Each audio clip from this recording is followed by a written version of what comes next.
Hello, welcome once again to Living and Active. This is actually Living and Active squared, which means you're watching Living and Active. You're watching a video in a Living and Active live playlist with my very shiny five head on a channel called Living and Active.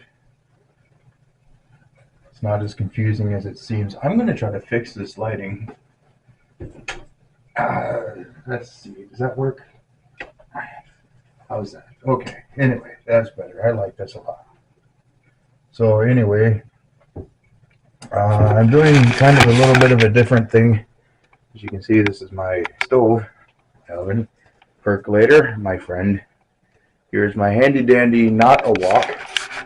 This is a flat bottom aluminum thing, which is currently simmering down the drippings from that meat right there in the bowl, and some soy sauce and some water. And what I'm about to do is I'm going to take some really fancy 9-grain flour that I absolutely adore for many things, including bread. After I finish setting you up on my toaster, by the way, my toaster is unplugged, so I don't drop anything accidentally into the toaster while it's plugged in. I will figure out camera angles later, I guess. I don't know. I'm going to be zooming around back and forth, and I'm going to be picking up the camera. So if you get motion sickness, I'm sorry for you. I can't do much about it. There's going to be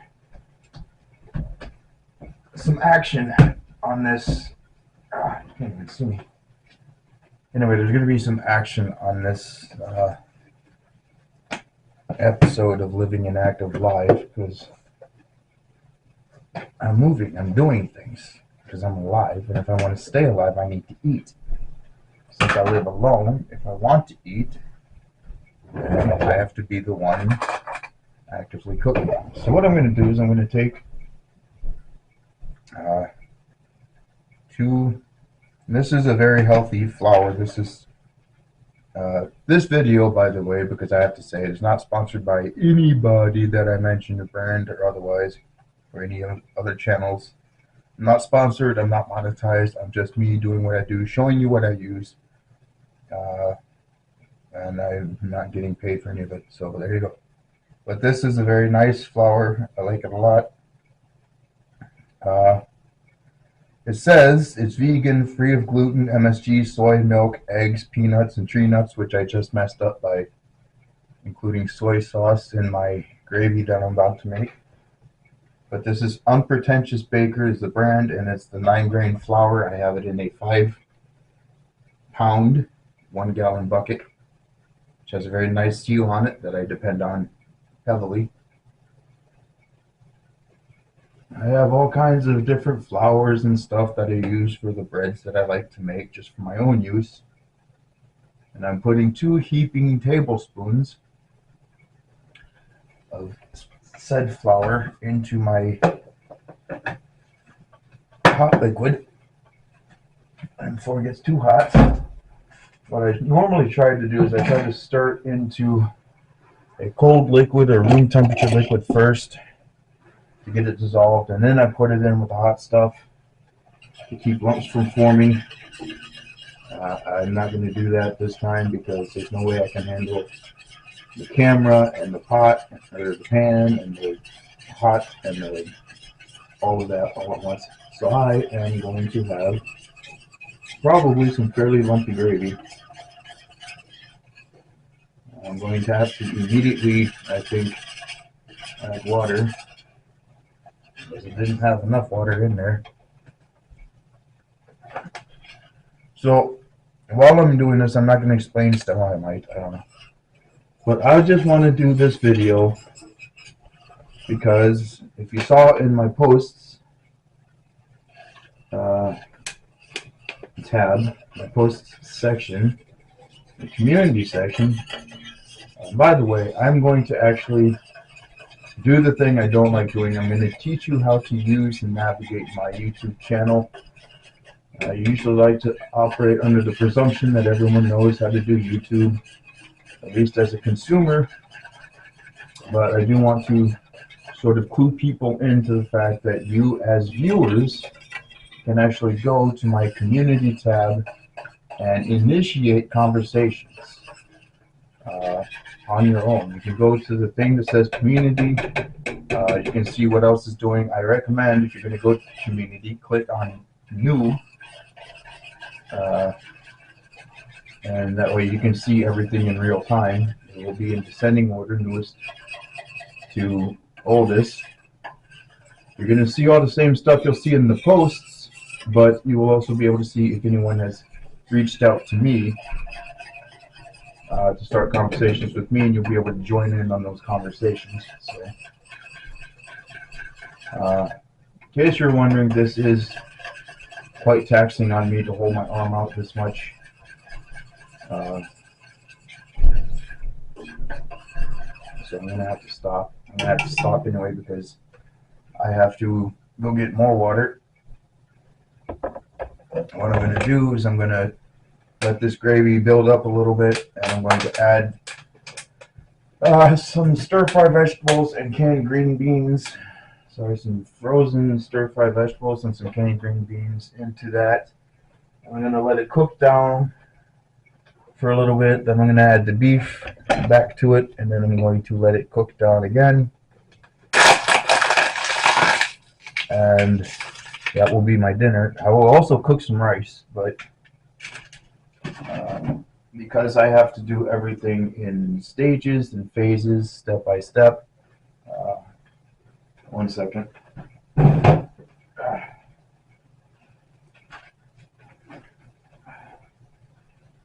going to make the stir-fry gravy first. Rest for a while because I'm going to need to. And then eventually, at some point, it's already 9 o'clock at night. Eventually, at some point, I will be cooking a pot of rice. And then I will have this. I'll warm this back up and I have this over the rice I make later. That's how I have to do things. Just because. I want. Anyway, speaking of the post community tab thing, I was taking part in another channel in Live to Roll. That's Sean and Leah.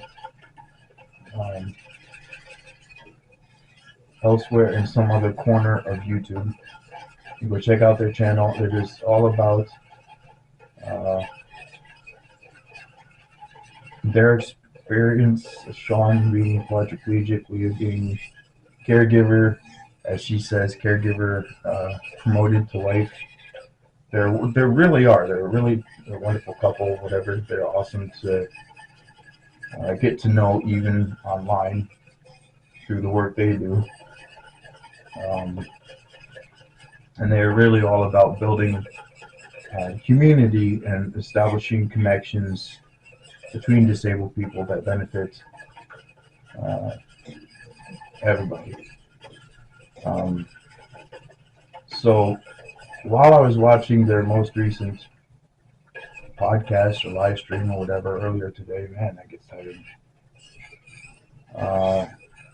There was a woman that came in there, and the topic was, I forget what the topic was, but the question that she asked, and I have to paraphrase because I can't remember the way she said it, but basically it was, how does somebody that's isolated and disabled keep themselves in a good frame of mind and motivated and feeling healthy when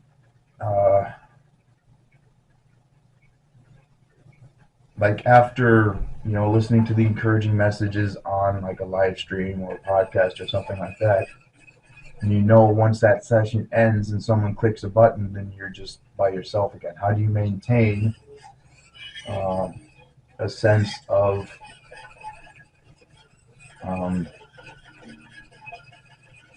I guess people would say positivity about your situation when all of a sudden, the button gets clicked and the screen goes dark and you are by yourself?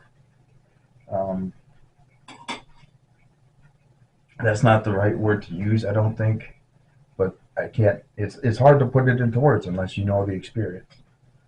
But I know the experience. This is something that I myself am all too aware of. This is why I hate doing anything remote access except for the stuff I'm already.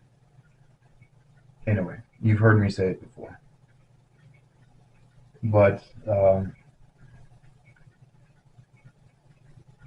yeah, so and the folks that lived Roll, they I think they did a pretty good job of letting her know that that she could reach out to them or whatever, and um, they would set it up. They would set it up so that she could at least remain in contact with them or somebody directly, even when the live stream wasn't going on. And I want to.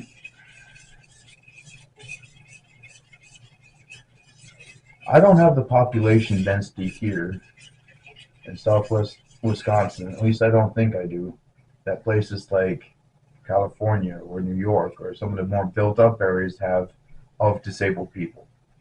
I mean, I just don't. In some of those bigger, more built up areas, you can literally go 10 blocks from where you live and you can see, all the kinds of different disabled people that you want. Uh, because in metropolitan areas, there are more concerted efforts to have things that are friendlier to people with various disabilities. The infrastructure is there, all kinds of things. The cultural, societal support is there, whatever. There's enough population density in those areas to justify the effort and the expenditure and the infrastructure and everything else to be, uh, I guess, uh, more friendly towards having uh, things for disabled people, truly for disabled people. Um, you've got a low population density, sort of like I have here. That is not the case. Trying to start the Living and Active live gatherings, the peer mentoring, and uh, social interactions opportunities for people with disabilities um, and their care providers, and anybody else who's willing, wanting, or interested in making friends. That's what this whole thing is about: making friends and learning from the friends you make with disabled people and their care providers. Um, the hardest part about it isn't getting able-bodied people or agencies or whatever to say, oh, that's a good idea. As I've said before, I hear that so often. I've started saying to people who tell me it's a good idea, thanks, but truthfully, it's only a good idea when and if it works.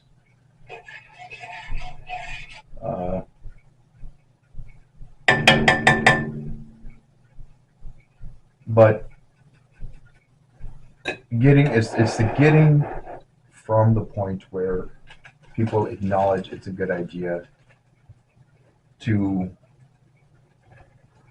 where the people it's actually for are able to, as Jesus said, taste and see that it is good. Granted, Jesus was talking about himself, and I'm not comparing the program to Jesus, but I do think that Living and Active Live is, at least the intent of it is in obedience to Jesus' command in Luke chapter 14 when he says, go out and find the poor, the blind, the lame, and the maimed, and bring them in so that my house may be full. So that's the hard part. In a low population density, the hard part is finding the disabled people and then letting them see enough to know that they can trust what is actually going on. Because so many of these things turn to dust and ash in our mouth when they are made to be, that was, by the way, was some kind of stir fry blend that I put into the pot. I'm going to let those thaw and cook down a little bit, and then I'm going to pop open a can of green beans. Actually, let me do that now. I'll open the green beans and I will drain the juice into the gravy, and I'll let that cook down with the frozen vegetables. And then when that's almost ready, I'll put the green beans in and I'll cook that down a little bit, and then I'll put the meat back in. The meat, by the way, was seasoned with garlic, salt, onion powder, and pepper.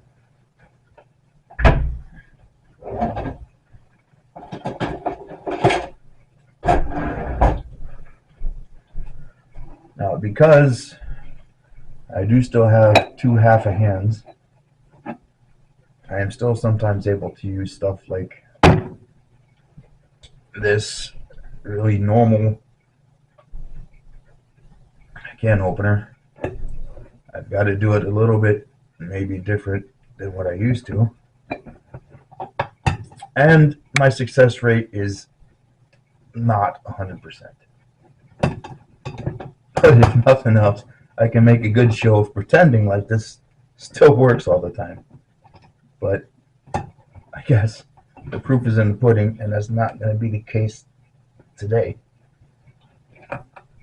I just want some green beans, man. Come on. And in case you're wondering, sometimes, yes, I do have conversations with my equipment, adaptive or otherwise, because it helps.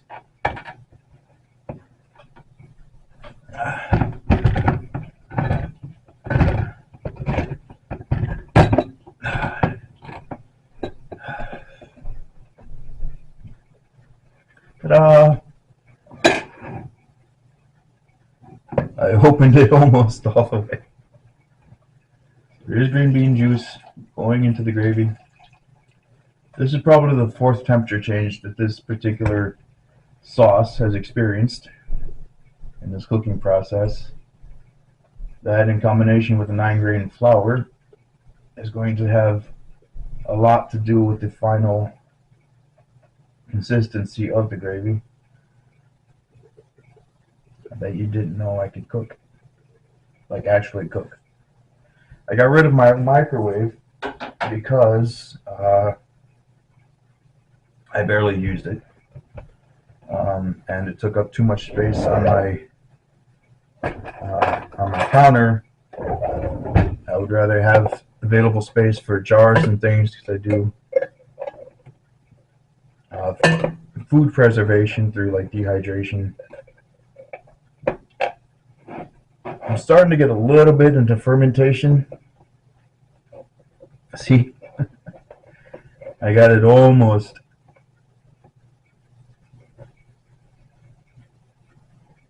open.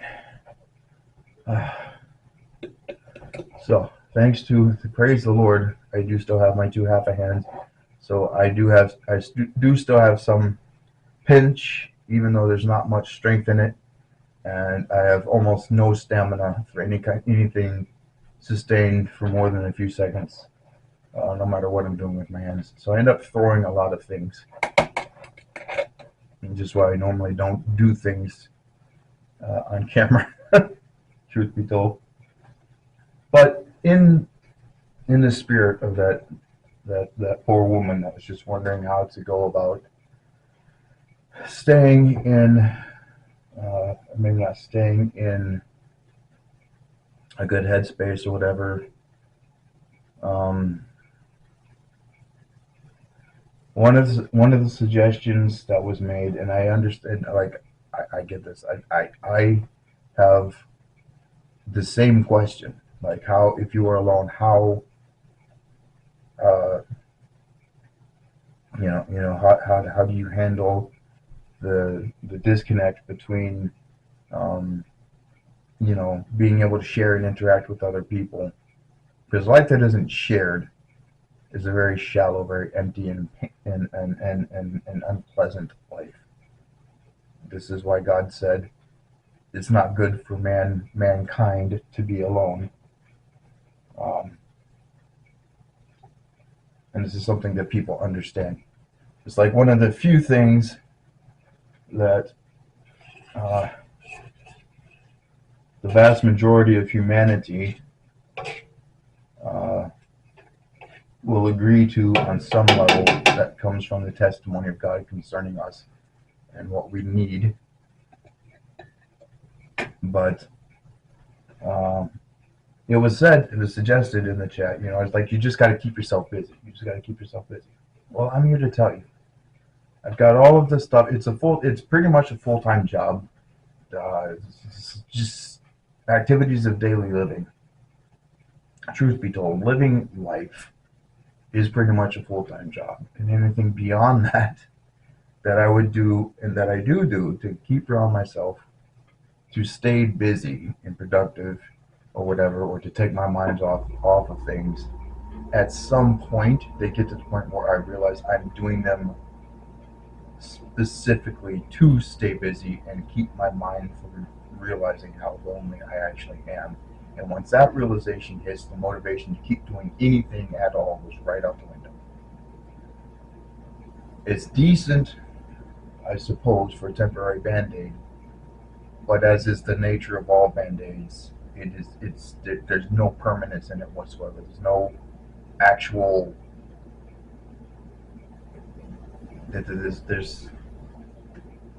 there's merit, there's some good that comes from it, etc. But you can't just keep, I mean, if you've got a decent laceration on your arm, and you're bleeding pretty heavily, stacking multiple band-aids on top of that wound is not going to get the bleeding to stop. Stacking busy work or just random activities in your day to keep yourself from being still long enough to realize that you're alone, or feeling alone, whatever, that is not going to that's not going to keep you from that happening. It's actually going to make it worse when you do get tired.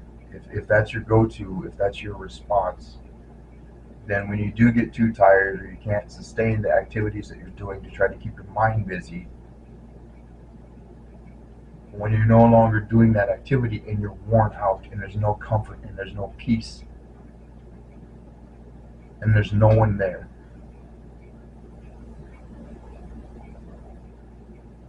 it's the same thing as coming to the end of a conference call and then all of a sudden, whoop, the button gets pushed, the screen goes dark, and there's no permanence. That jarring hit of reality that no matter what you do, you're still inside of the thing you've never left is there. It's real. And this is not to heap any kind of. I don't need to keep, uh, I'm not here kicking bruises. I'm not. This is my own reality. This is my own existence. I'm very familiar with all of these things, so I'm not saying these things to say that the situation is hopeless. I'm not. I'm letting you know I understand. I feel all of this on a regular daily basis, and all of the things that people do to try to answer this aren't going to, they're not going to replace what's missing. It's kind of like I say, um, the dumbest thing that people have ever tried to do when it comes to disability advocacy, which has come more and more to be code for activism. But one of the dumbest things people have ever started saying to try to raise quote unquote awareness about disability is that the only reason disabled people are disabled is because they don't have, the world isn't built for them. which is just dumb. It's stupid. I don't mind saying it at all. And I don't care how many people hear me say it. To say that we are only disabled because the world isn't built for us is idiotic. It's moronic. It's dumb. Stop doing it. It is not addressing the reality of the situation whatsoever. You can build a ramp to every single building on the planet, and I am still never going to know. I'm still never again going to be able to know that to hold a small child, comfort them to sleep, and walk around with them. It's just not going to happen. I'm not going to be able to, even if I had someone with me, to spontaneously sneak up behind them and hug them from behind, and then we enjoy a nice, intimate dance together in the kitchen. That's never going to happen for me. Okay? So the disability comes from the things that I'm not any longer able to do. Simple facts. So all of these things, these bandages, these band-aids that people try to throw at the isolation problem, you can have 37 podcasts a day, remote access, people who come and joining in chat and looking at screens and having conversations, quote unquote, with each other. But one, if you do that, you will not have any kind of time to do anything regarding your activities of daily living. And again, just like stacking up all these activities to keep your mind busy, keep your mind off of things, once you can no longer sustain that constant inflow, the collapse is going to be all the greater.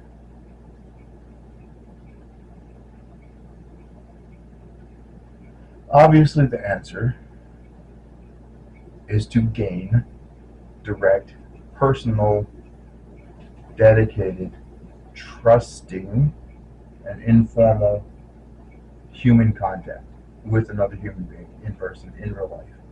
That's the answer. I am one for, if you go anywhere else on this channel, you will see very quickly that I am one for taking comfort from the Lord Jesus, from God's faithfulness and truthfulness in his testimony of himself in Scripture. And there's a lot of people who try to say that for people who are isolated should be enough.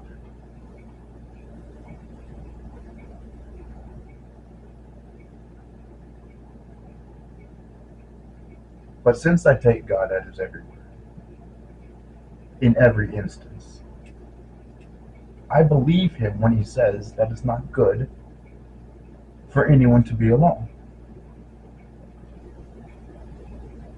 In fact, that is as you read through scriptures, one of the harshest judgments that God has ever put on anyone isn't death. It's being cut off. Isolation. One of the harshest things you could do to someone is to cut them off from the people, to isolate them.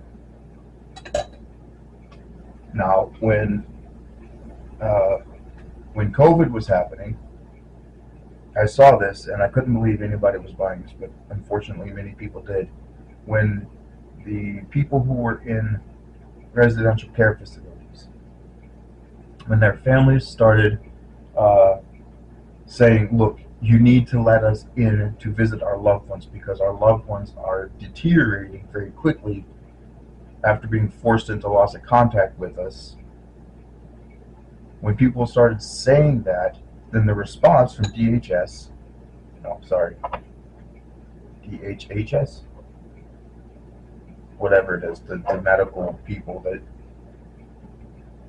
literally destroyed our entire society,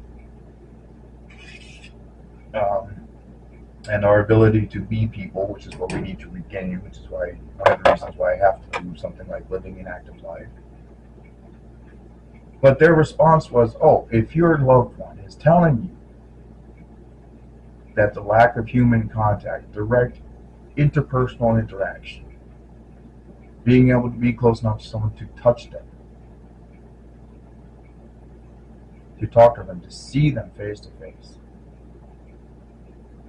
and not to be weird, but yes, to smell the very familiar smells of your loved ones or whatever in that place, then here's what you need to do to fix that. You need to refer your loved one to this website, and then a dedicated person will contact them through their device, laptop, whatever, and add yet another on-screen only engagement for them for the sake of their mental health.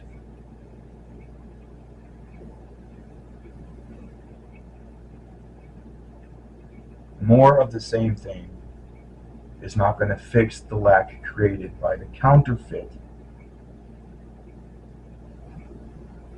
that thing is trying to become. It's not. Realistically speaking, that woman in the chat, even though I couldn't hear her voice, I could almost imagine her pleading as if she were standing in a group of people and saying, this isn't working, this isn't helping. I need something more. I need something with permanence, direct contact with other human beings.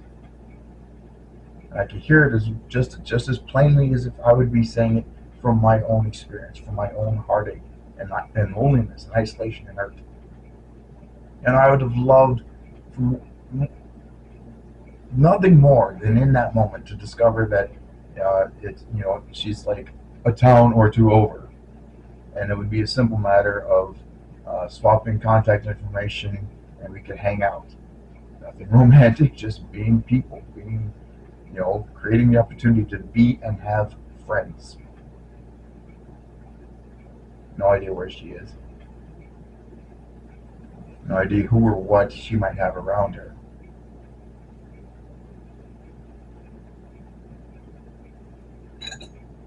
But what I do know is that I want to try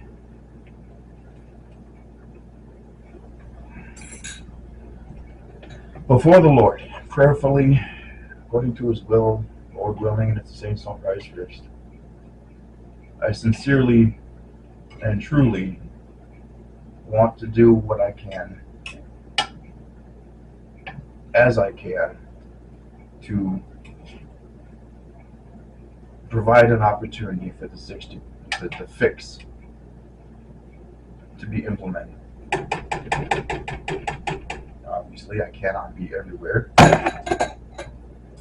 I don't have the range, I don't have the audience, I don't have the funds, I don't have whatever. And I have my own struggles. So even the scheduled Living and Active Life meet gatherings that there are, I'm setting them up for the long term, but my own participation in them is gauged for the short term because I don't know how long I'll be able to sustain that schedule. Probably not very long.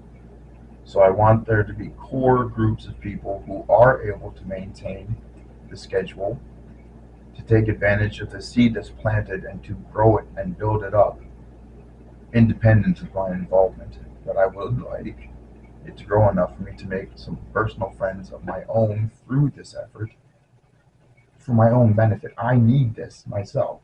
That's why I'm doing it. I need it. It's not here.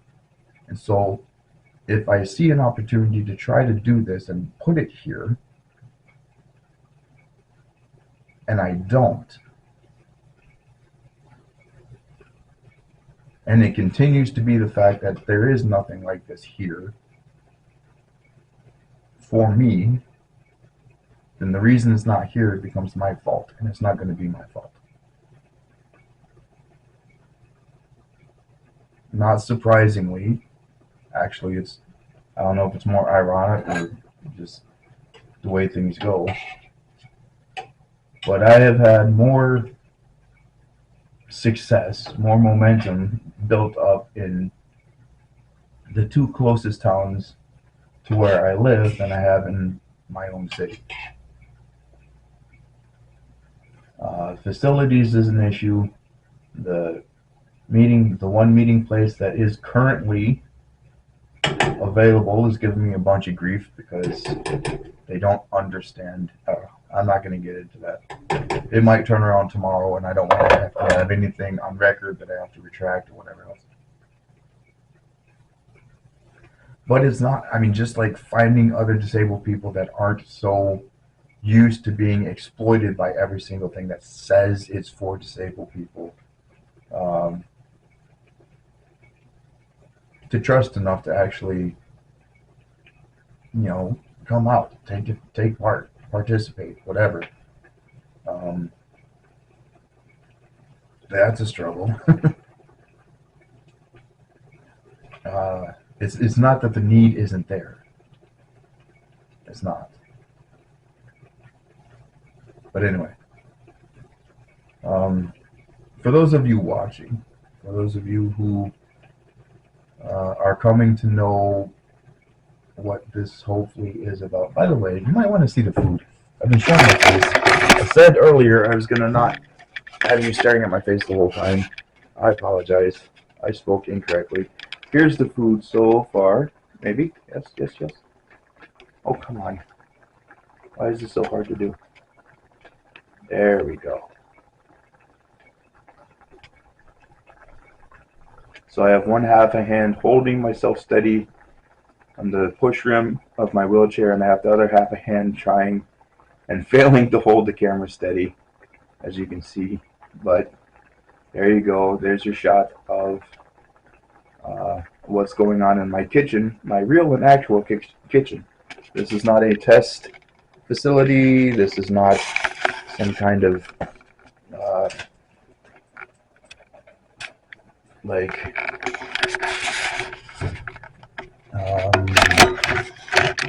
physical therapy, occupational therapy type scenario. This is my actual kitchen in my living space where I am. I participated in 2 live streams this evening, and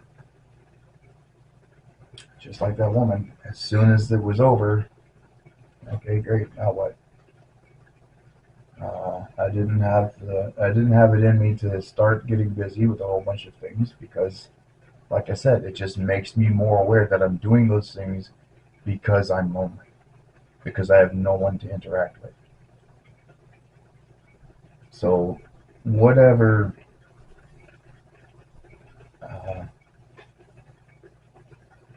whatever the fix to that is or ends up being, I don't know. But I do know that in the meantime, I can call upon the Lord. I can trust in God's faithfulness and truthfulness that He hasn't left me alone as an orphan, that I'm not alone, that I'm not without His love and His support. And I have to trust that He does want what is best for me, and that He will do what's best for me because He said so. And that best does include, yes, things that most people wouldn't think of as a spiritual need, but having regular human interaction is a physical and spiritual and mental and intellectual need. Okay, there's no denying that. And no, for those of you who will say, well, just go to church. A couple hours once a week is not going to cut it. None of you people that have, and I'm talking in broad terms, not necessarily to you guys watching, but none of the people that have, families of 5 or 6 people in 2 cars, and the house and the schedules and the the extracurricular activities and the blah blah blah. None of them would be able to handle suddenly going to a reality in which the only human interaction they had, even in person, which is why it's so much worse online, would be to go into a building and not interact with a bunch of people. Okay, talk a little bit here and there if anyone's willing to talk to you and not busy having their own conversations about other things. But that's just filler. That's just to fill the time until it's time to sit all facing the same direction, not interact with each other, pretend the other people don't exist because you're not allowed to let yourself be distracted by them, and listen to some dude talk. And then, when it's time, you all go your separate ways. Maybe a few people go to each other's houses or whatever, and then everybody goes to their own home. But for those who are used to having their families around them after all of those things are done, if they had to suddenly go to none of the extra things being there and only having 1 or 2 hours a week on a certain prescribed timeline with an agenda for their human interaction, I don't think any of them would be able to handle it. I don't, at least not at first.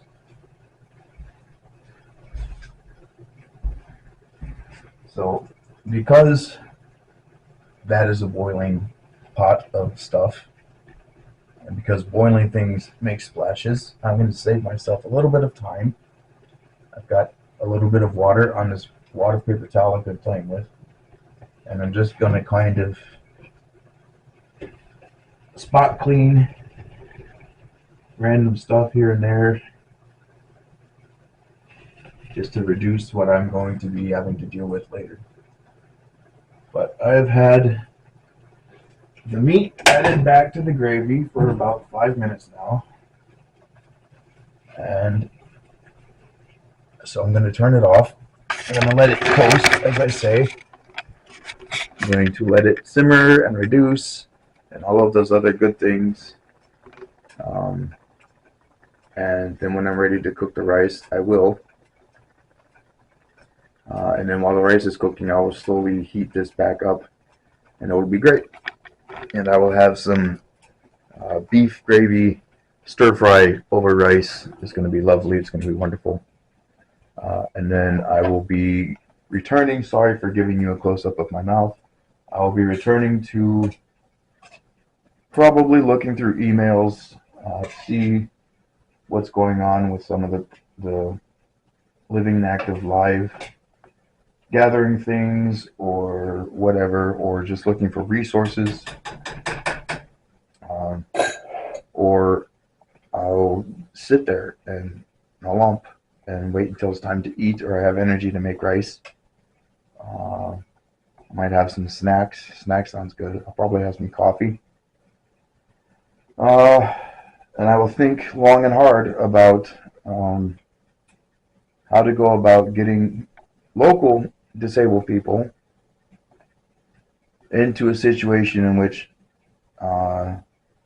we can have conversations like phone calls, and then, hey, come over, visit, or hey, let's go to this place where we can get both of our wheelchairs or whatever into, and let's hang out.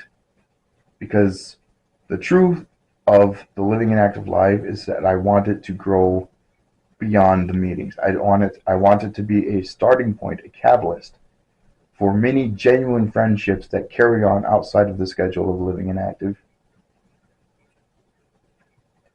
Because right now, my interactions with other human beings are limited to regular business hours, Monday through Friday, unless there's a holiday.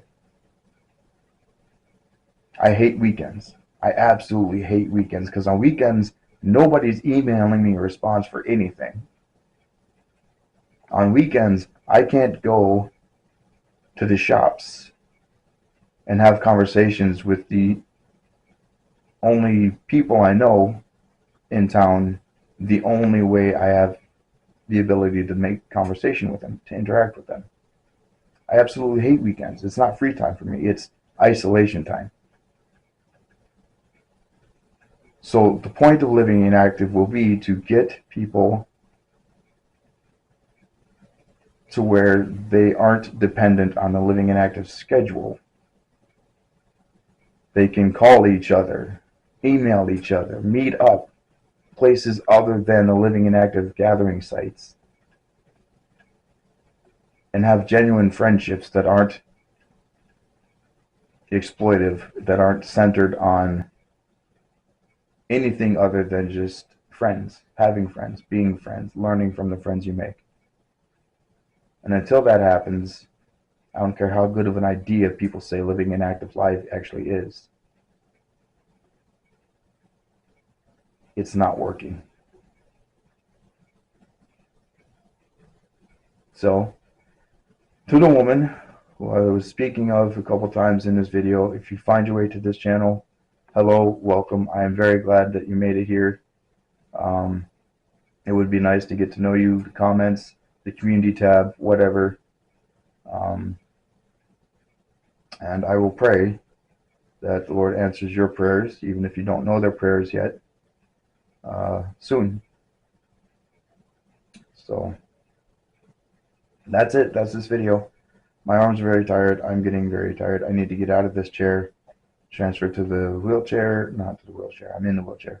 Transfer to the recliner, do all the stuff for setting up this this video to get it uploaded, and see what happens, see what comes of it. So, as always, as I say on most of the videos on this channel, regardless of what playlist they're on, remember Hebrews 11:6. Without faith, it is impossible to please God, because those who come to God must believe that He is, and that He is a rewarder of those who seek Him. And until next time, if there is a next time, and there might not be, God be with you. And I hope that you remember that you aren't alone.